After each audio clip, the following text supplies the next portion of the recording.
Hello, what's going on, and welcome back to the channel. Today's video is an interesting one. I know that some of you out there are still scratching your head over position modifying. It's changed. You can't go and convert a striker to a CDM anymore to keep chemistry. It's all about whether or not a player has a secondary, third, or fourth position. That's why today I've got OP players that's going to help you build up your chem and what cards you're going to want to use anyway. This is important. Got a few other things as well that I want to speak about. So if you do enjoy, thumbs up.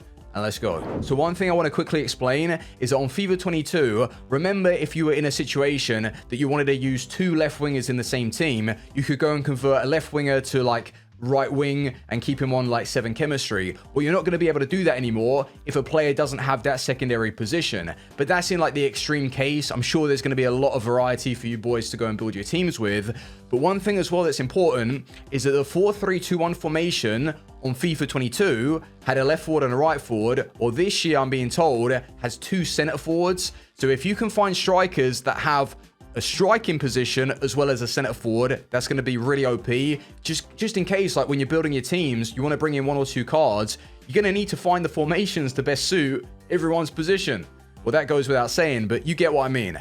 Zaha, he's really, really good. Not only can he play left wing, striker, or SS. Now, this could be like shadow striker or secondary striker, or maybe there's just been a glitch and that actually means center forwards, or we could have new formations and new positions come into the game. But he can play left wing, SS, which like I say, striker or center forward, and left mid. So if you're needing to change up your formation, you've got a really nice OP player here. Great pace, good dribbling, and nice shooting. Zaha might be one of the go-to players for me to use at the start. 5-star skills? Oh, I think so. So with Diaby, not only does he look good for your starter teams, but maybe someone that you're going to find yourself falling back to a little bit later on in the cycle. On top of that, he can play left mid, left wing, right mid, right wing. And it's that extreme, by the way. If you're trying to run a 4-4-2 and you've got a player that can only play a right wing role, like I know Salah, I think he has just right mid or right wing, one or the other, you're going to get screwed. Like chemistry is going to be really important. So Diaby, OP. Sergi Dada has grown a 3rd leg. I don't know what's happened to his pace. He's gone from 50 to 82. I absolutely love it. 83 dribbling as well. Like not only does he look very good, but he's fast and he can play center mid, CDM, and cam. All down the middle. Not center forward or striker though. This is a quality card. I think that you guys are going to want to keep an eye on him. This Cuadrado is going to be super helpful when you're building and progressing your teams right at the very start. Because not only can he play right back, right wing back, but he can also play as a right mid. So let's say, for example, you've got him packed a right back that arguably is better defensively than Cuadrado. You don't have to waste money going to sell. Just push him up, right mid. He's got the skills. He's got good enough finishing. I think this is going to be a really important player to build your teams around. Cuadrado, awesome. So if you thought Nkunku was going to be expensive, you're goddamn right. Even more so now. Striker, center forward, and cam are all 3 positions that he can play. So that's you sorted. You don't have to worry about whether or not your formation that you're looking to use is going to suit Nkunku's position. It's beautiful. And as well as the 5-star skills and everything else that he's going to provide. But this doesn't change the fact that you can move him in game once you've started to center mids. But it's just so helpful for building teams. I did come across Marcus Rashford and I was thinking potentially he could be good. Like he does have the 5-star skills. Even better now that he can play striker, left wing, left mid. So he's covered really everything that you're going to want from a player. Again, it takes me back to the point that I made. If you go and pull some new cards and you've got a better left wing or better striker, Rashford is really like going to be able to switch in those positions, as well as he does look good. 82 shot on a card. When you compare that to like a Sadio Mane who's what, like 90 odd rated, and he only has 83 shot on his face stat, Rashford could be a really good card to use once again. So this next one is a funny one. Cornet can play left back, left wing, center forward, and left mid. Next minute, it'd be a manager. Like he literally can play anywhere. Beautiful. So at the start, I think that's going to be useful if you want to just run him as a left back or maybe pushing on a little bit more.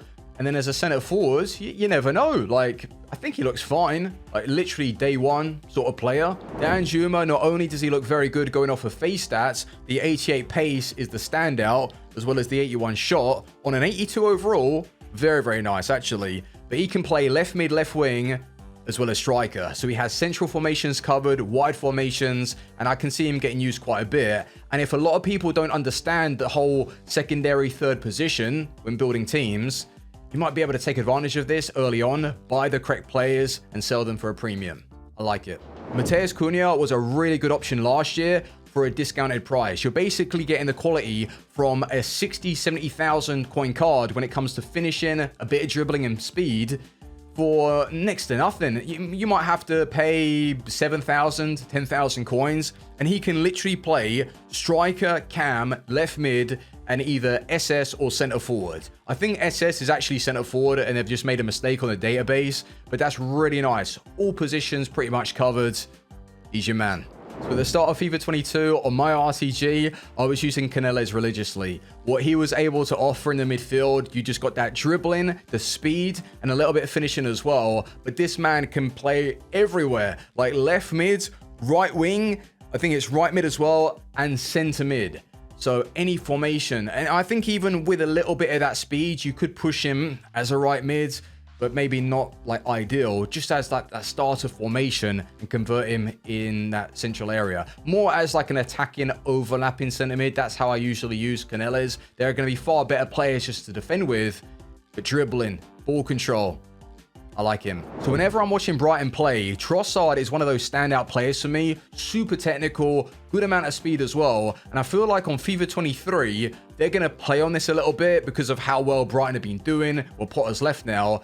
But I believe that Trossard could be one of those OP cards at the start. But double 4-star, as well as he can play striker, cam, left wing, and left mid. So any formation, you've got a really good card here. So usually the downfall with Emre Can's cards is that his acceleration is really bad and his sprint speed is just very high. And that ratio is pretty poor. Well, this year, I believe it's like 67 acceleration and then maybe like 87, 90 sprint speed. Or maybe I've gone a little bit overboard with that. But I feel like he still could be good at the start of the game.